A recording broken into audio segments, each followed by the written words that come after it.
Hello, all. Welcome to the Fantasy and Sci-Fi Fanatics podcast. I'm your host, Daniel Coolbaugh. I have with me today Sean. Sean, how are you doing today? Doing very well, Dan. How are you doing? Oh, I'm excellent. Sean Bell and I actually had quite a good conversation before we actually started recording. So we figured this was a good time we were warming up and we felt like we were good to go. So we're going to get right into it for you guys. Sean, the first thing I always ask anybody that has entered the Fantasy and Sci-Fi Fanatics podcast is going to be, what has your writing journey been like up until this point? And I know sometimes that's kind of a loaded question, but it's always one of the most interesting ones that the audience likes. So it's a great question, Dan. What a great way to start. And thanks so much for the opportunity to be here. of course. I would always say my writing journey so far has been the path less traveled. So I've taken the rough road to kind of get here. It's been an incredible adventure. I wouldn't have had it any other way because I've learned so many valuable lessons along the way. I think everyone has their what I call unique vision that they want to tell. And I can't imagine taking another path to get where I've gotten to today to be able to tell that vision, to tell that story. The opportunity to take this idea that became a bedtime story and turn it into a real life book, a real life story to share with the world is something that I still have a hard time believing. And the path to start to finish has been a rough one, but it's been such a rewarding one because I see the way people have embraced it, embraced the story, embraced the opportunity. They're so excited to listen, to talk to me about my journey from start to finish. What's it been like to self-publish your very first book? When's the next book coming out? Where did the ideas come from? There's just so many conversation starters because of the journey that I've taken, the path I've taken. It's allowed me to talk to so many wonderful people about so many incredible things. I think that's actually a really good point that nobody has mentioned yet in terms of self-publishing on here, which is pretty awesome because we've had probably, I think you're like our 16th, 17th interview. So that is actually a really good take that I have not considered. So I actually really enjoy that answer. It's been self-publishing is something that I wasn't sure of, Dan, from the very beginning, right? You always hear the bad side of self-publishing, right? Yeah. It's all on you. You're responsible for everything that you do. It's people who can't get traditionally published go the self-publishing route. And after experiencing that and talking to people on both sides, on traditionally published authors and self-published authors, I think that's wrong. It's not right. The world is changing around us today. People are more independent. People are working from home. People are working on their projects now. Self-publishing is becoming a way to get your work out there in a professional manner.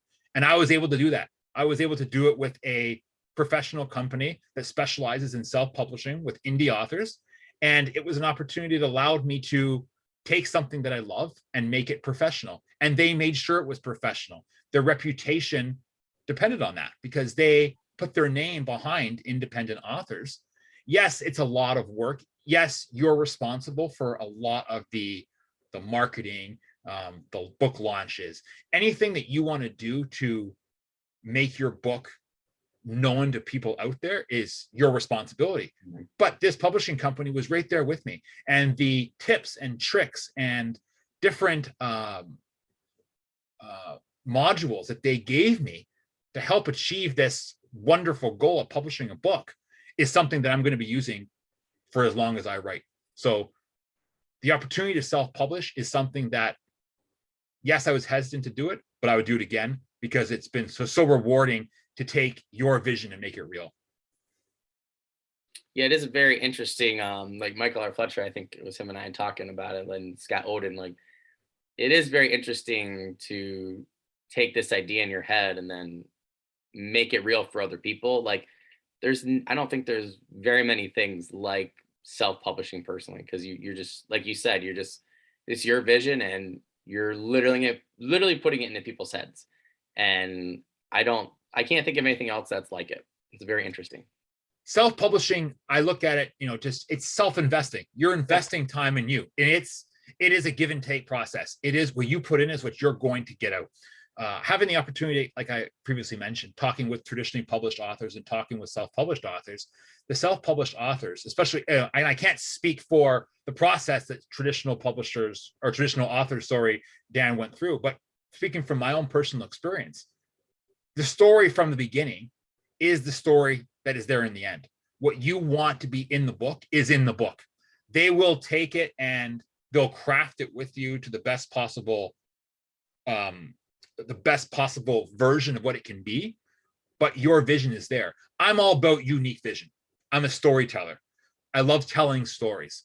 And for my story to be told, I can't imagine taking pieces of it and not using pieces of it. Yeah. With the self-published world, with Friesen Press, who was my self-publishing, they were the publisher I published with, they allowed me to really take my unique vision, my ability to tell this story that I wanted to tell, and not jeopardize the integrity of how it was told. Yeah. And I think that, to me, in itself, one has made me very much appreciate the importance of self-publishing and how it really does have a place in the world today.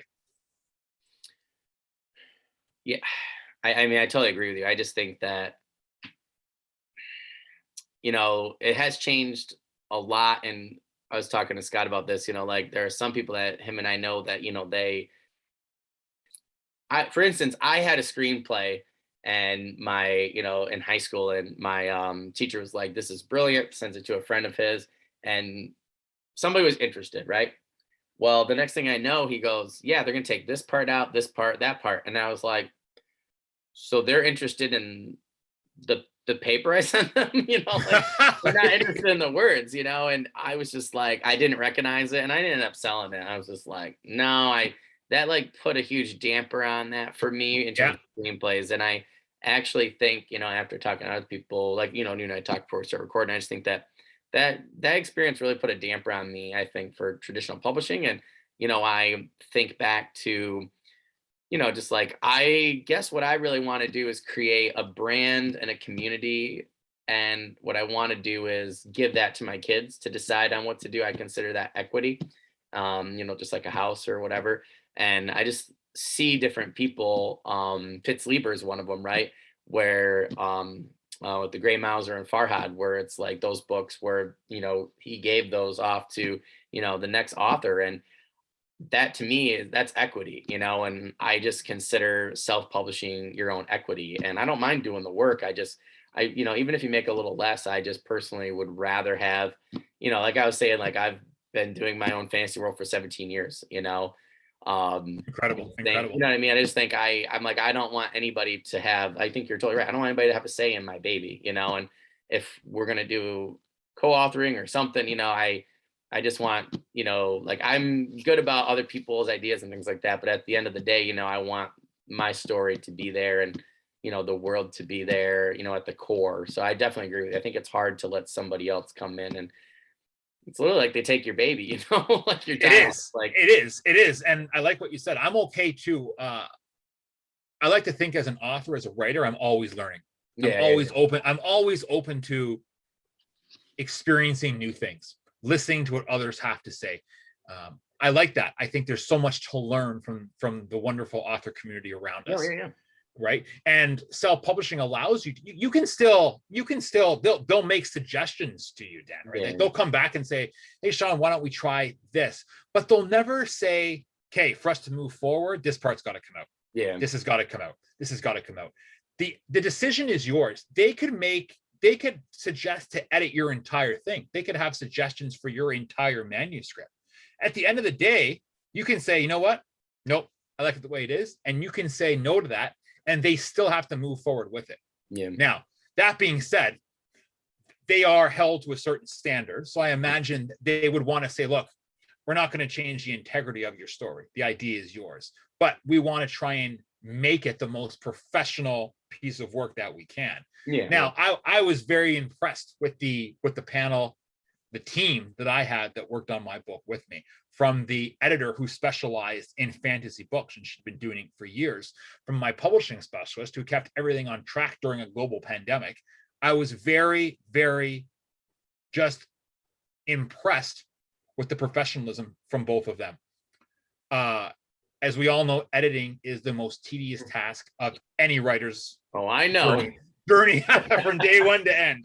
And I remember hours and hours and days and weeks going back and forth because I very much valued the editor who I had on my project with me. She was unbelievable. Haley was her name. And she really took an interest in making sure that the story that I was creating, she was a part of that. And she helped take it from a manuscript that was written in a Word document, and she took it and turned it into a professional piece of writing. And I couldn't have done that, Dan. If I'd gone other ways or taken that script and just published it the way it was, it would never amount, it wouldn't compete in the world because it's ultra competitive out there. Oh, yeah. Whatever you're doing, you need to make sure that your project is the absolute best that it can be. And having someone like Haley, my editor, who was so invested like I was in it, made such a world of difference in making the final product so unique. And having just the team at Friesen Press behind me, believing that I could do this, really makes you want to put your best effort in and your best foot forward. No, I think that's a great piece of advice right there. And a couple things you said actually really lead into this next question, which I thought of earlier and I changed this one. Okay. And once you and I started talking earlier before we started recording, I was like, oh, this is a good one for Sean. So what is one piece of your writing process that you find the most helpful to you? Because you talked about editing and a couple things, and I'm just really curious at this answer. So what is one piece of your writing process that you find most helpful? I think that when it comes to this particular series of books that I'm writing, Dan, you might be surprised to know that there are a number of elements of the foundation of the book that are based on real life experiences. Oh, cool. So that's something that it kind of gives me chills to talk about it, because when I was this is the one big question that I covered in my very first blog post that I put out on my website. Was one of the things I had to consider before making this book or having this book published was, did I want these treasured memories that I had as a child come out in the book? Did I want that? Was I ready to share that with the world? To take this fantasy adventure that I come up with and share that with the world was something, but to take personal memories that were ingrained upon me at such a young age, impressions made upon me, using that as part of my writing process was something that is unique in my writing style, because characters from this book, the backstory of the grandfather and the grandson, is loosely based upon the relationship I had with my grandfather as a child. And moments that you read in the book between the grandfather and grandson are moments that happened between me and my grandfather as a young guy, spending Christmases and summers in Montreal. So I was always taught, do what you know. If you know something, do it, and you'll do it well. Those moments to me, because I explained to you earlier on, before we were recording, that one of my biggest taglines for my book is know your moment, live in it. And I can't say that how that applies to my book. Those moments, those frozen moments as a kid growing up, spending those Christmases with my grandpa in Montreal at his house on the West Island, which is a suburb of Montreal, taking that core, those wonderful memories, and using that as the backstory here allowed me to create this real world based upon this reality that I experienced. And that is something that I think makes this book and this series unique, because it's based upon a real life scenario, a real life relationship that leads into this fantasy adventure. And that is what fuels my very essence of these books. Does that answer the question, Dan? It really does. No, I feel like that really does. I mean, and like I said, I was very interested, especially we talked earlier. I was like, so glad I changed that question earlier, because I thought about my drive home and I was really glad I changed it. I have not had anybody respond in that way. So that actually makes me this is why I do these types of interviews. It really makes me think, okay, I'm always imagining other people doing things, but I've never done that. I'm sure I've done it subconsciously, but I've never done it on purpose. And, even like you're talking about relationship wise, character wise, story wise, I think that a lot of people will find that, like what you did, really helpful for their own writing.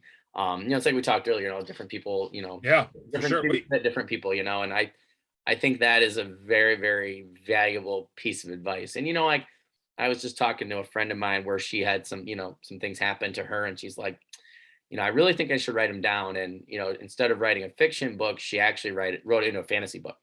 Good for her. And Yeah. she just was like, some different paranormal stuff and things, and I was like, it was really cool. It was really good. And I never really considered that though, because that's like, she took a couple little things and then really expanded. So that's really interesting to me, and that actually makes your book a lot more interesting to me to find that out. I had a really great relationship with my grandfather, so Oh, okay. Then you know, will really appreciate some of the elements cool. in this book, Dan. And like I said to you, they are based on real life things that happened to me. It's funny. You're probably only really you're really the first interview that I've had where I've actually really opened up about that Oh, cool. outside of like writing about it on my blog. So this Yeah, is yeah, great. yeah. It's the first opportunity I've had to kind of open up and say, like I said, write what you know. If you've got something in your life that's important, something that you treasure, something that has meant something to you. My relationship to my granddad on my mom's side of the family is like something that I've never experienced. It was something so remarkable. I was close to both my grandparents on my mom's side, but had a very special relationship with my grandfather. I'd go to bed at night just thinking about those wonderful times together. And then all of a sudden it's like, well, what if this happened? What if this happened? And all of a sudden the Grandfather Chronicles was born. This idea that this loving relationship between a grandfather and grandson could be turned into this fantasy epic adventure. The backstory of this, and being able to take that loving relationship and turn it into part of the Arthurian legend of Excalibur, which is one of my favorite legends of Oh all yeah, time, hands down. right? And use the backstory of our family as kind of the cornerstone of where the project begins. It gave me this sense of, this is something different. It's something that's never been done. And it's something that I think anyone who's had a special relationship with grandparents or a grandfather will be able to say, man, this is neat. This is interesting. Yeah. And when they find out, when they watch this great interview that you're doing with me tonight, then they find out it was based upon real life memories. I think it makes that book so much more authentic and genuine. Yeah. No, I totally agree. I talk about it all the time, like my grandfather and I, we used, like, I love movies, love movies. Um, and I think I love stories so much because we went to so many different movies. I, go to Disney Plus and I'm like, oh, saw that in theater, saw that in theater, saw that, and it's like my grandfather, like, that's what him and I went and did. We went Awesome. to movies together. And, it's just having those different experiences where people told stories to us. And, we'd go to like the library, and, they'd have, you know, whatever, like people would come and tell different stories and things, just different events and stuff. And he always found the historical ones or the ghost ones, Yeah. it was really cool, so that sounds amazing to me. So definitely on board for that series. And I was looking at it earlier and it just sounded really interesting. But yeah, just hearing that though, that to me just like puts the nail in it. That does. I'm so glad. I'm so glad, and I'm so. It's so nice to hear you had such a great relationship with your grandfather too. Oh yeah, yeah. And that was the essence of this, and it's what this is one of the things that, like I said, made the decision very difficult. Right? Was I ready to share with the world these treasured memories that I kept so close for so many years? And that was a tough decision to make, Dan, Yeah. believe it or not, right? Because as you read the book, you will see, okay, I know what Sean, and you now, if you read the book, will say, okay, now I know what Sean's talking about. Yeah. Because those are pulled right from moments of my life that I treasure. So it was tough. I know my editor said the same thing. She said, Sean, are you ready for the world to know this? And I said, yeah, because I love telling stories, and this is a story I want to share with the world. I really believe this is something that I think people will enjoy. And if I can write about something that I am truly lucky, I consider myself so lucky and so blessed to have experienced, if I can use that to create this wonderful story, I think that's the things that make projects great. Oh no, I totally agree. I think it makes it not just real, but just I think special is not really the right word. But like it makes it very unique. And heartfelt, I think, is Heartfelt. Yeah, good word. I think it's Yeah. more a heartfelt story.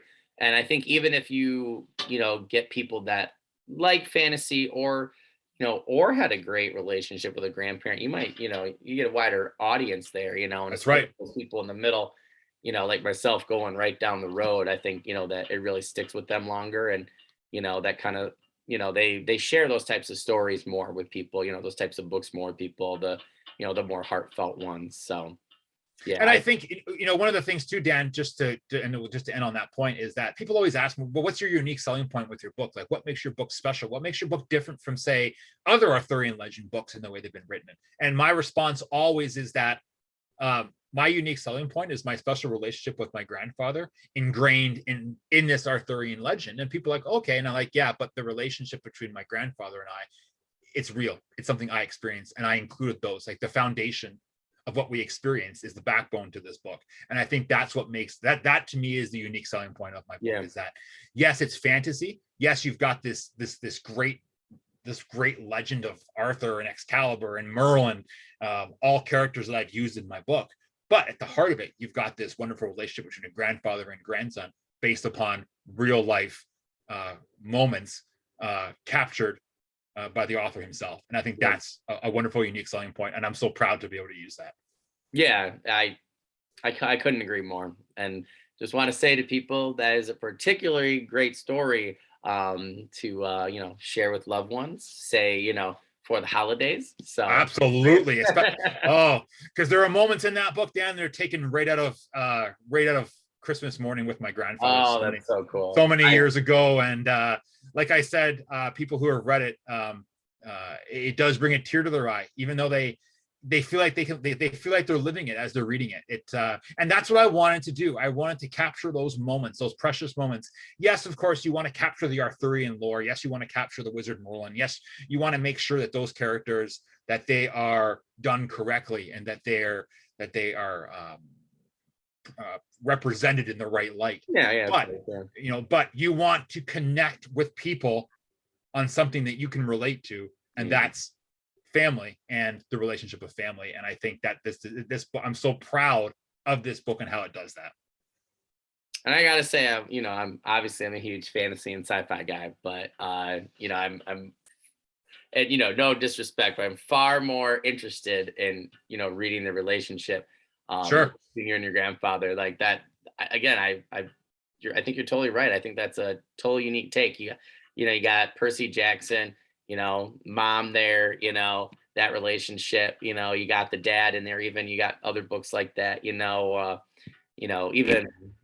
I've seen aunts and stuff. I've not seen grandfathers though. So I definitely think that you have a very unique story there. So you've got there's the other book too, Dan. I can't remember her name. She's a what's the book? It was a book and it was turned into a series. Oh gosh, I can't recall now, but it's one that's on Netflix now too, where she's like a demon hunter and her mom is involved, and I can't remember the name of it.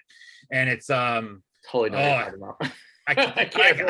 I guess it's, I can't remember the name, but like it's another, if it comes to me, I'll mention it to you. But it's another one too that uses the family element to kind of build the story around. Right now, the difference there is that family element was made up, whereas mine was real. Mine's a real relationship put into a book, and then the story derived from that. So having real life experiences and real life memories and being able to use those, it was an incredible place to start. Like it really was. People talk about character driving the plot. Your characters are so important, making sure that your plot moves forward. Well, when you're taking real life characters that you know so well and believe in, like I said, you're the juices are flowing. You're moving in the right direction. That's for sure. Yeah, like a river. That's right. That's so true. I don't know why I keep going back to the river today. Clayton Snyder, I see you. I'm reading River of Thieves. So it's in there, man. So that kind of, we talked quite a bit about this question too, but I'm just kind of curious now to this answer. So what do you love most about writing fantasy? If you had to pick like one thing. I think fantasy has the opportunity. I love to tell stories. I'm a storyteller, whether I'm telling, I just love telling stories. My imagination is a world in its own. That's what so many people have told me. Ideas that I come up with, and I just love telling stories. And I think fantasy gives you the opportunity to tell stories that in other genres you wouldn't be able to tell. Yeah. I think there's and the freedom to tell so much Like there's no real limit in the fantasy Yeah. world to what you can do. Storytelling is so important to me. I think it's being able to tell great stories. Again, going through a global pandemic, the world around us was something that was a lot of negativity. There was a lot of, it was just a bad time. Being able to escape into a fantasy world and write in a fantasy world was something that I enjoyed. It was like this opportunity to escape. It's almost like the Chronicles of Narnia, going through the wardrobe, right? Oh, Like yeah. that's what I loved about that book, right? Like C.S. Lewis, like he takes you from our world to a different world. And I loved that. The idea to escape into another world, a world that you're controlling. And I think the fantasy world allows you to do that. It allows you to create this world where you really have no limits. You've got your characters and you can create this world around you. And for a guy who lives to tell stories, a guy who's jotting down ideas every day on pieces of paper about, oh man, about this idea that I want to have, about this, whether it's a character, getting caught in a maze or whatever comes to mind or whatever fuels my imagination. I think storytelling and being able to tell stories in the fantasy world is what makes it so special for me, and that's what I love about it. It's a fabulous answer. I totally agree with that. It's definitely its own thing. My friend goes, "You should just write historical fiction." I'm like, maybe one of these days. Like, Because but historical fiction, you've got limits, right? Then you've got yeah, limits. You're basing it off of you're basing it off of fact. Fantasy, like I said, you can go. The world is there's no limit. There's no limit yeah, to what you can do, right? Your imagination is able to flow free. And no, for yeah, someone like myself who just enjoys, I go to bed at night coming up with ideas in my head, talking about stories, right? A friend of mine, a good friend of mine, we were talking about her pre-recording, like she'll wake up in the middle of the night and she'll start writing in the middle of the night, right? And only the fantasy world can allow you to do that, right? And that's so that's like so I said, true. right? So if you love telling stories, that's for me. I think being able to, as a storyteller myself, that's what and just having such an eclectic imagination makes the Yeah, fantasy world something special to me, and I can't wait. I've got so many different other ideas after the Grandfather Chronicles series, but I'm so excited to move this series forward and to think of this Grandfather Chronicles universe that I've created. It's just been awesome. And like I said, for a guy who loves telling stories, the fantasy world I can't imagine going anywhere else. yeah. Well, that you kind of also you're just getting right into these next questions, which is nice. Okay. Well, we're having such a great conversation, right? It's like No, I totally agree. Yeah, it should flow. That's right. What do you find most difficult when it comes to writing fantasy? I stole this from Bengali. So Ben, if Okay. you're watching, thank you. The most difficult thing that I find as a independent author who's just released his first book, I think the thing is the competition out there. There's a lot of there's a lot of people out there who love fantasy, which is great because I love reading fantasy. Yeah. As much as I love telling stories, I love reading stories. But the one thing that I think you have to always keep in mind is you have to know what's going on in the world around you. Meeting fellow authors, reading their books. I make it a point of making sure I'm reading other books in the fantasy genre to see what's happening, making sure that your ideas are staying fresh, making sure that your ideas are on par with what's happening in the fantasy community, making sure that you know what's going on. You're aware of other authors and what's worked for them, what hasn't been. So I think the competition, like anything we do, I don't want to say it's a weakness, but it's definitely something that I'm aware of. It's something that I think I know is out there, is that it's a very competitive industry. I mean, books is competitive to begin with, but the fantasy genre itself is very competitive, which I think it makes it that much more important that you're authentic and true to yourself, making sure that the stories you're telling are accurate and represent who you are as not only an author but a person. And so I think that to me was probably the biggest weakness, is that there's a lot out there, and it can be, as a new author coming into that industry, Dan, it can be very daunting to see, wow, look at this, look at the incredible competition out there. Look at these incredible books. Some of the stories I've read are just incredible. So yes, that to me is a very daunting task, but it also motivates me. It also says, you know what, stay true to yourself. Continue doing what you do. Believe in yourself, believe in your possibilities. And that's important. Recognize what's going on around you, but believe in yourself and believe in your unique selling point and believe in your believe in the story that you're trying to tell. And yes, it's tough. As a new author myself, as a guy who's released his first book, your head's spinning because there's so much to take in. Yeah. But I think it's important just to, one day at a time, stay true to your journey, have a path in place of where you'd like to be, and stay on that path and just enjoy the ride. I guess that's the best way to say it, is enjoy the ride. I like that quote. Stay true to your journey. That's a great quote right there. Stay true to you. Stay true to you. Because I love that quote. Stay true to your journey, live in the moment. Those are important things to remember, because it's easy to get off track, especially if things take off. But always stay true to yourself. Remember that only you can be your best self. Don't let ever somebody else trying to define who you are. And it's easy to get lost in the world of fantasy when you're surrounded by so many great fantasy authors. Yeah.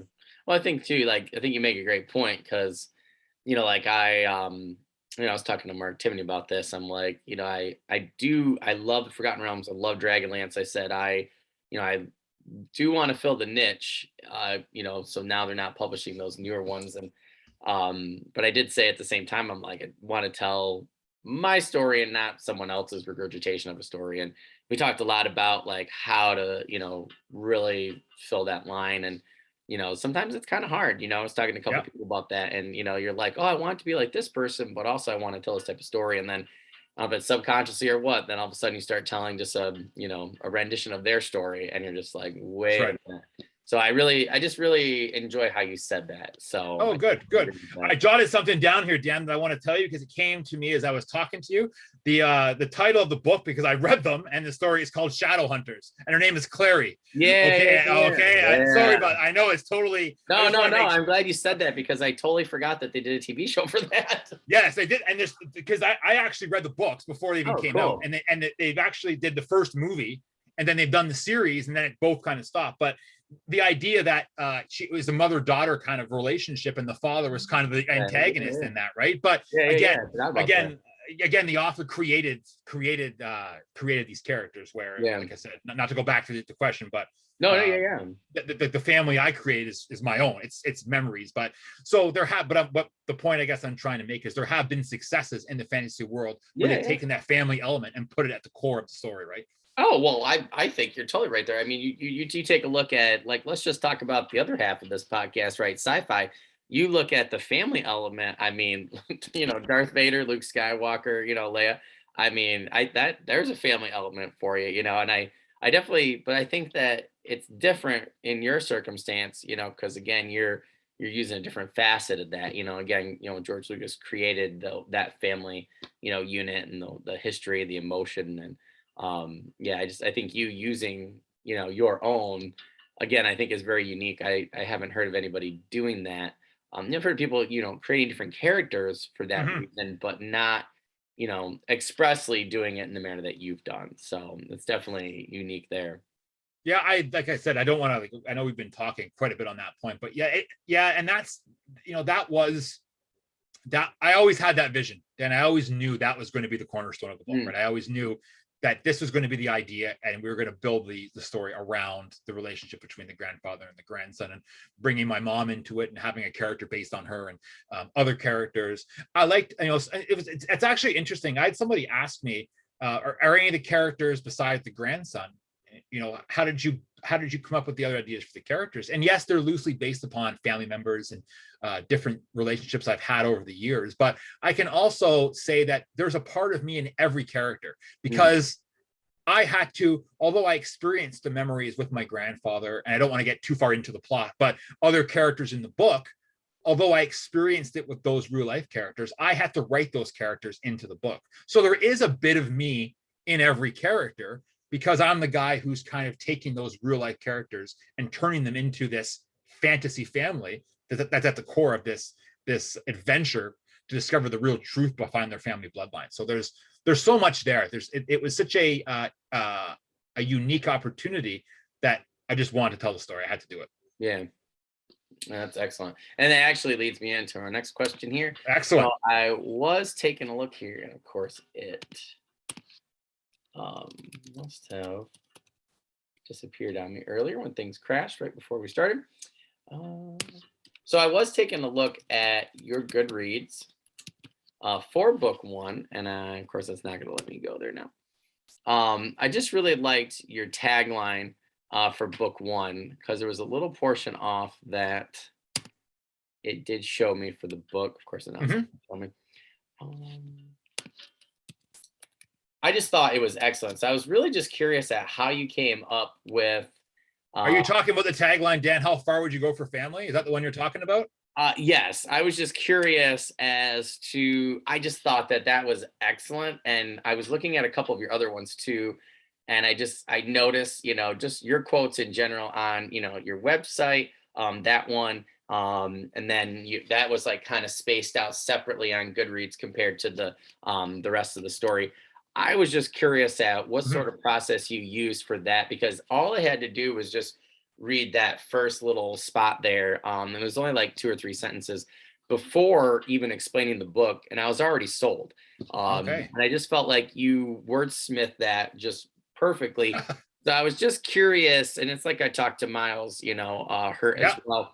I was just really curious as to, what your process was for, for that, and, or how you made that decision, for those types of taglines and quotes and things. And yeah, I thought you used them in places really, really well. So I Oh, was thank just you. curious as to that process.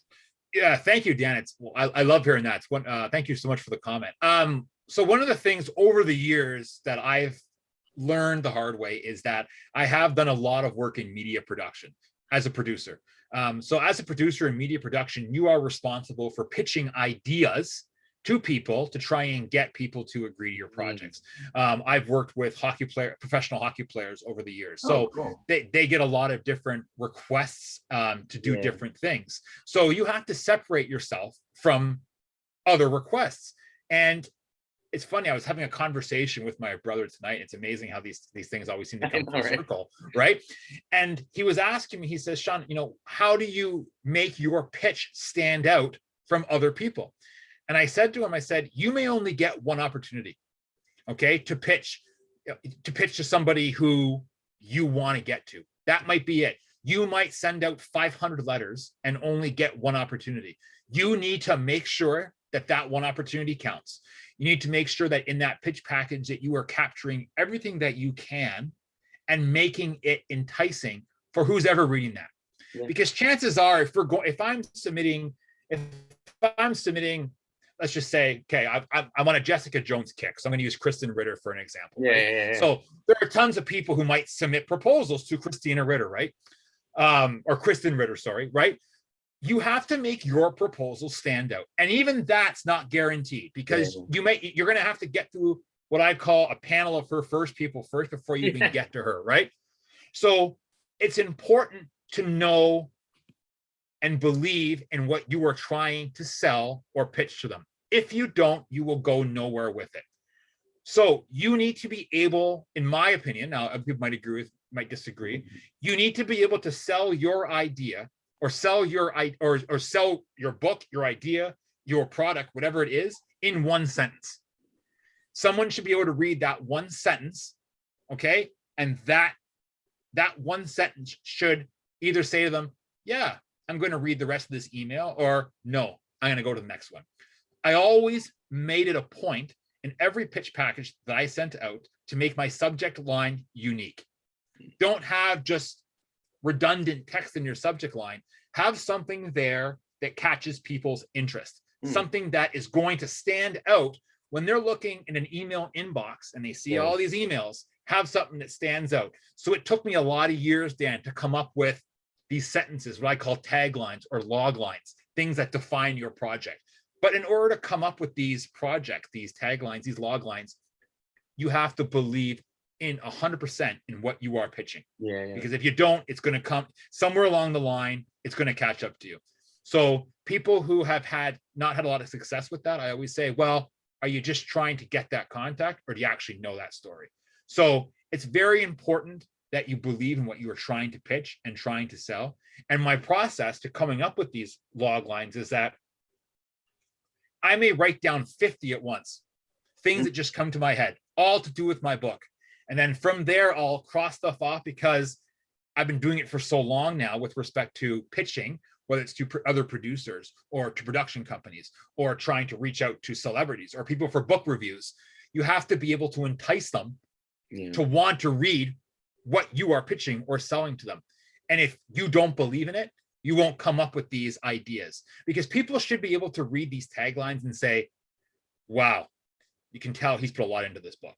There's a lot there, right? So my process really is, it's been a learning process over the years of being able to come up with creative taglines in emails, and that's kind of filtered its way now into my pitch packages and ultimately my taglines that I use. So it is kind of an art. It's an art over the years of, I've been turned down a lot. There've been a lot of no responses, but there've been some pretty good people who have responded to me, and I take that as a win, because it is a numbers game. You have to reach out. It really is a numbers game. But just to sum up there, just finish off here, it's been a learning process for me, and I continue to learn that. That's why I continue to, and I think, especially in the book universe, in the fantasy universe, the more you read, the more you engage, the more you can talk to other authors, it actually helps you understand your work even better. No, I totally agree. And I think that's what's helped me come up with these promos and taglines that I use. And I'm proud of those taglines, because to me, those promos and taglines really capture the essence of what my book is all about. Yeah. No, I have to totally agree. I just read the first one on Goodreads. I was just like, yep, and went over and clicked it, added it. So I didn't even need anything else. So I mean, this is just icing on the cake. But yeah, I'm really glad awesome to hear. Yeah, I'm glad you said that, because and again, this is why I do the podcast, because you just said it in a way that I had not considered doing them before. So, and just thinking of it, like I told kids in class, we were talking about, we're doing, our slavery unit, and we're talking about, they're like, well, how come, slave owners won't allow, slaves to read? And I said, I talked about Harriet Beecher Stowe, and my favorite quote by her. And it's like, when you get into a tight place, everything goes against you, and it seems like you can't hold on a minute longer. And it just goes and goes. And it's like 28 words. And I told them, I said, I read those 28 words at a point in my life where I needed them. Like I needed them.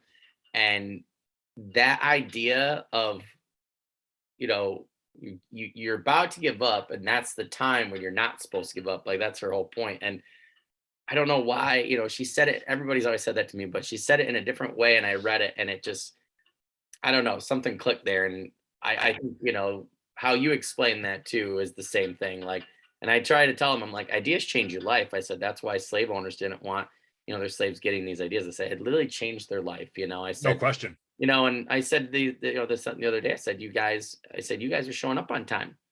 Why are you showing up on time? They said, well, you tell us you have to show up on time. I said, well, people have been telling you that for years. I said, why all of a sudden is it different now? And we talked about that, and it's that idea, that, you can really reach success, and you see it. And I said, well, that's a new idea. So I'm glad that you mentioned it that way, because I don't know, you said it differently than people have said to me before. And it actually makes a lot more sense that way. So oh, thanks, man. glad I asked you that question. I was thinking of it earlier. That's another one I changed. I got everything done, and then I was like, oh, let me just check it real quick. And I was like, man, I really like this line. And then I went to your website. I really like those. So I'm really glad that I, for some reason, the 5 o'clock changed everything. So I think I know. And I remember, it's funny you bring this up. I remember my editor Haley. She loved that tagline. We came up with it on the phone together actually during one of our conference calls. It's like, how far would you go for family, right? Because the whole essence of the book, well, the series, the whole essence of the series is really based upon this relationship between this grandfather and grandson. Was how far would you go for family, no matter what you discovered, right? And the grandson discovers some pretty dark secrets from his grandfather's past. So how far would you go for family, right? I mean, you and I are talking about it right now, and I do anything for my granddad, that, right? But how far is too far, right? And that's kind of like, and that kind of people like that, because I was always taught, can you sell your book in 30 seconds? Can you, or not even your book, Dan, can you get on an elevator and sell your book in 50, or sell your idea in 15 seconds, like these pitch packages, right? You may only get 10 seconds. They may only read the subject line in your first paragraph of an email. You need to be able to entice people to keep reading. They don't have an obligation to. You need to make them want to, and that's like a book. You got to make them want to keep going, right? No, I think that's totally great, because we talked a lot with different authors last couple weeks on Amazon ads, but not necessarily just on taglines themselves. So Yeah, I'm really glad that you mentioned that. I think that's a great valuable point that people that are watching will get from that. So I hope so. And the platforms are great. Amazon is great. I think what makes these platforms so unbelievable is just the tremendous reach that they have, right? yeah, With the right product, you can reach millions in mere yeah, seconds, right? yeah, Right. But at the end of the day, it does come down to product. You have to have something that is able to be marketed virally across that platform, right? And for me, it all starts with being able to entice people to want to keep reading. Have yeah. something that you can put out there that people can respond to and want to read more about. And not everyone's going to enjoy it. People are going to have their opinions, and that's fine, right? Not all. I think I'm trying to establish with my particular book is to create my own audience, create an Yeah. audience that enjoys this, right? But the opportunity to advertise on these platforms is great, but having a product and having taglines and having log lines that capture what's happening in your book in one sentence and make people like, oh my God, I got to read on. I think that's the essence of what marketing is. Can't really pull out one thing you said there. You said so many great things there. So I'm gonna have to go back and listen to this myself just to write some things down. Yeah, so you heard it here first, guys. Too much there. It was really good answer. It's a great answer. So I'm really interested to hear what authors or books do you recommend to our audience? Like who really stands out to Wow. you? Well, there are a lot of legendary authors who I love. I'm a big J.R. Tolkien fan, obviously Lord of the Rings. Okay, I've for the longest time, the last few years, I haven't. I used to read the 3 books, the Fellowship of the Ring, Two Towers, and Return of the King every Christmas. I used to read them all the time, all Oh, 3 that's books. cool. People used to laugh, J.R. Tolkien, how can you read that? It is difficult reading. It is hard. Oh yeah, But Fellowship was but difficult. yeah, it was. But for a guy who loves storytelling, like that's the epic storytelling adventure, Yeah. right? And It's a being able, cornerstone. oh, it sets the bar up here, Yeah. right? The bar is so high, right? So I love that book. I also love Philip Pullman. I loved his Dark Materials. I love the idea of seamlessly creating this other world in our world and having different realities. I thought that was a great book. They did a great job with the series, but I really enjoyed the books. I know he's coming out with a whole bunch more now, so I can't wait to get into those. The problem is there's only so many hours in a day to read all that stuff, right? I'm on book 1. I'm probably like 200 pages in, and I just got distracted with indie stuff. So I really need to go back to it because I was really just it's like Dune, the new movie. It just the difference in tech, compared to traditional sci-fi. It astounded me. In that book too, I'm just like, I just love the world building itself. Me too, Dan. And so that, yeah. Where she goes down into the crypts and she's talking about the different ghosts and everything and the different headmasters and just like even like I'm at the part where like she's preparing to go to the north and the thing she's collecting, and I'm like, so what is that? And just the explanation for the different tools and things, I find it very, very interesting. So yeah, I'm gonna definitely have to go back and finish that. Well, and how the golden compass works, right? I'm right at that part. And her relationship to, like, I don't want to wreck it for you. It gets so good, and what I think you nailed it. You took the word out of my mouth. Philip Pullman does such a great job of world building, something that I love. Like Lord of the Rings, no question, was world building. But what I liked about Philip Pullman's world building is that this could be happening in our world. Like, I totally agree. Yeah, the different realms. It could be right. So he makes it real, and that's where I can relate to, right? Because my editor again said, Sean, what I love about your book is you seamlessly blend reality and fantasy together, and I think that's what Philip Pullman does, especially in his Dark Materials. Totally. The worlds are blended together, right? Yeah. But I would to recommend some indie authors, I would love to recommend 3 to say it here, right? First, obviously, I like my friend Lainey Morris. She just came out with her 4th book in her series, Gatekeepers of Eden. It's part of her Father of Contention series. It's a paranormal sci-fi fantasy series. Very, very good, very, very out there. If you like science fiction, if you like the paranormal, if you like fantasy, I definitely would recommend giving her books a chance. She's also one of the nicest authors I've ever connected with.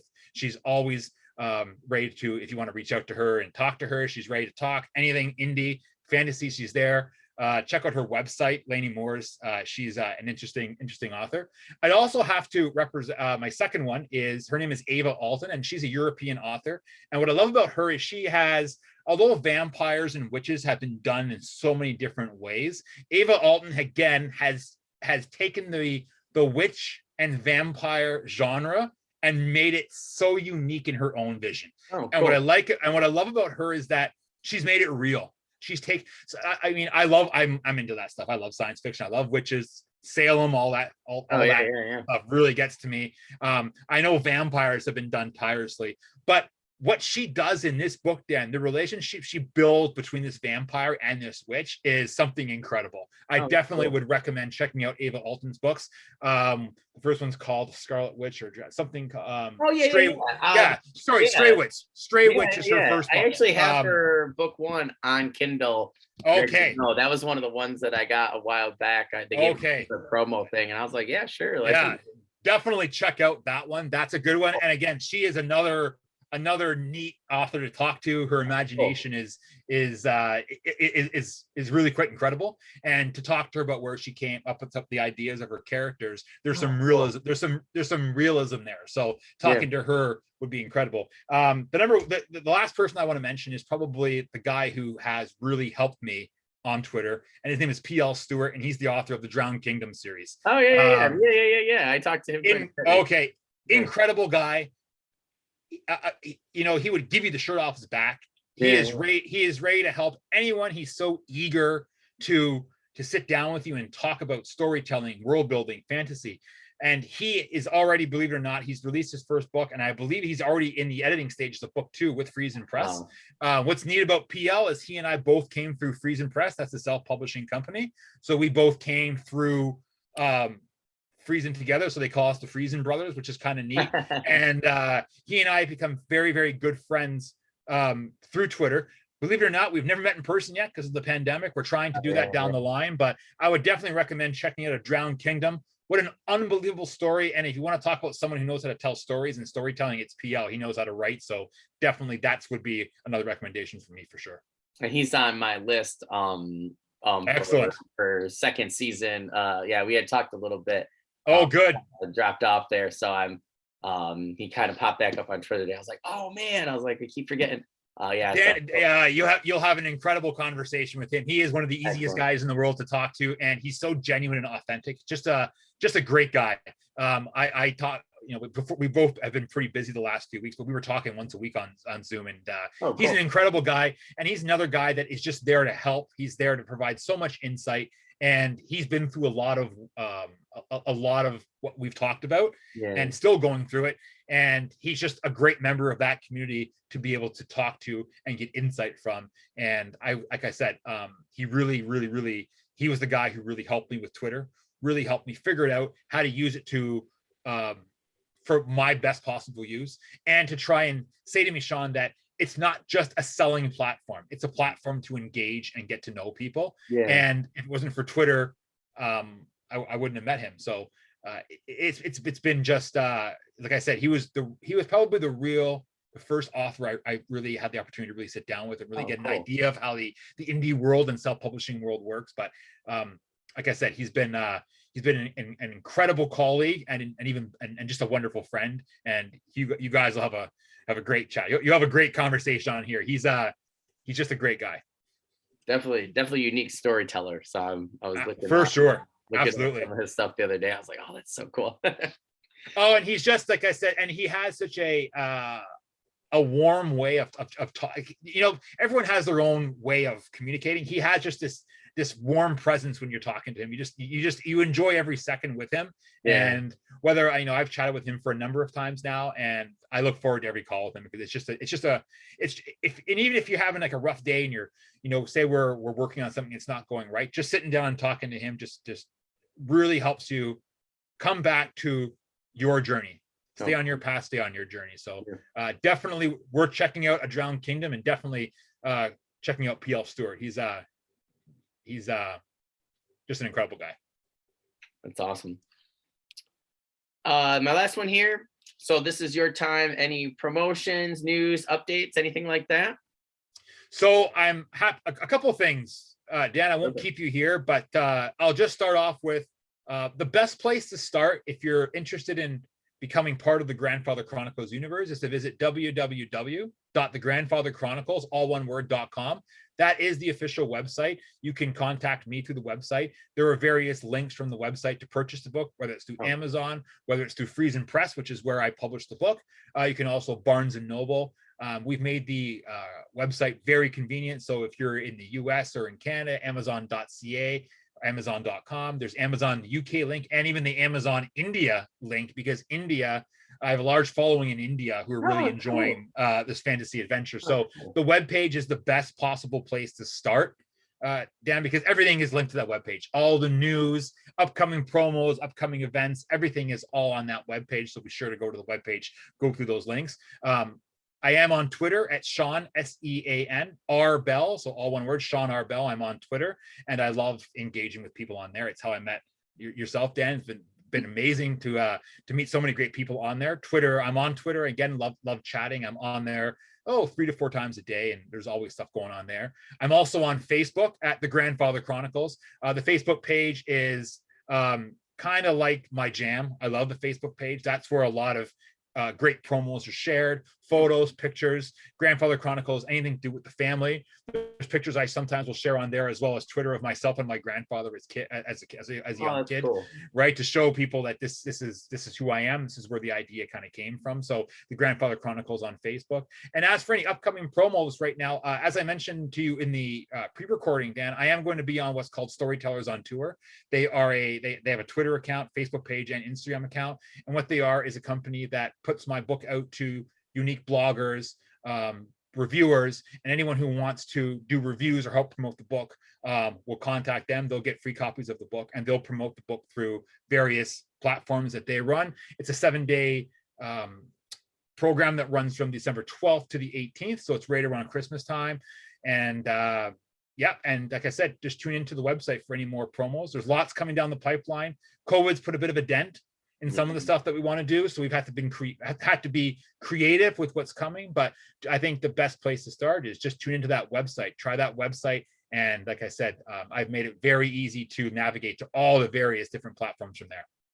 Excellent. And if you're somebody like me who is a teacher, but cannot gives directions daily, but cannot follow directions very well, apparently, don't worry. I will be putting Sean's website link in the description for both YouTube and Spotify. I know it's much easier just to click a link than somebody earlier. I was listening to their podcast and they did not put the authors to right the description, and I'm like trying to look it up, and I was like, they had this idea, and I was like trying. I'm like, what was that? And I just could not get it. So I was like, I'm just gonna find them on Twitter and then go that route. So don't worry, guys. I'll be putting that link in the description for both. So you guys can just go right to that link, click it, and go right to Sean's website and his products. So just to make it easy on you guys.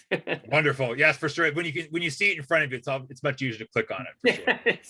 I'm like, what was that letter? And I what was that? Gonna have to rewind the podcast and spell everything out. Yeah, no one does that. They want to see the links and click. Right? So I was just that's awesome. You're gonna put that up there. That's amazing. I keep forgetting. I need to. My friend earlier, I was mentioning that to him, and he's like, "Yeah, you're gonna put Sean's link in there." Yeah. So I put his link in there.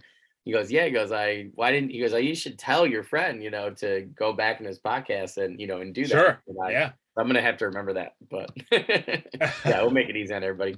For sure. Well, Sean, really want to thank you for coming on, and my audience here, me and Sean, both want to thank you for tuning in to another episode of the Fantasy Sci-Fi Fanatics podcast. You can find this video on YouTube, Twitter, Facebook, and finally got the audio on Spotify as of Sunday. So by the time you see this, awesome, Sean will be on Spotify. We'll be actually already talking about it the couple weeks leading up to this video. So you guys can actually be in the car and listening as you go. Feel free to reach out to us at Scholars of Uma. That's UMA@gmail.com. And yes, I know that I forgot to put the email link in there. I just keep putting all the author stuff. So I will be changing that in the description. So you guys can go ahead and click on that. Let me know if you want to see anybody new on our podcast, have any questions for people such as Sean, or, you want to see people back. I know people, Sean, I'd love to have you back, anytime, talk about, really whatever, or, promos or anything like that. Anything you guys want to send me video wise or picture wise, I can put that are fantasy and sci-fi related. I can put on, my website, Twitter, Facebook, anything like that. We'll share some fun things. A couple of people have already done that, so we're putting those up. Sean, again, want to thank you for a great pre-conversation and a great interview. If there's anything else, that I or the audience can do to help you out, please just let me know. And I look forward to talking to you on Twitter, my friend. Dan, thanks so much. It was wonderful, and it would be an honor to come back on the show. Thanks so much for the opportunity. It really has been a pleasure. Excellent. Anytime. I'll get a hold of you, and hopefully we can get you in on our round 2 for the second part of season 1 in the winter. Oh, look at that. That looks great right there. Thanks, guys. Have a great night. Thanks, Dan. Have a good one, Sean. I'll talk to you later. Bye now. Bye.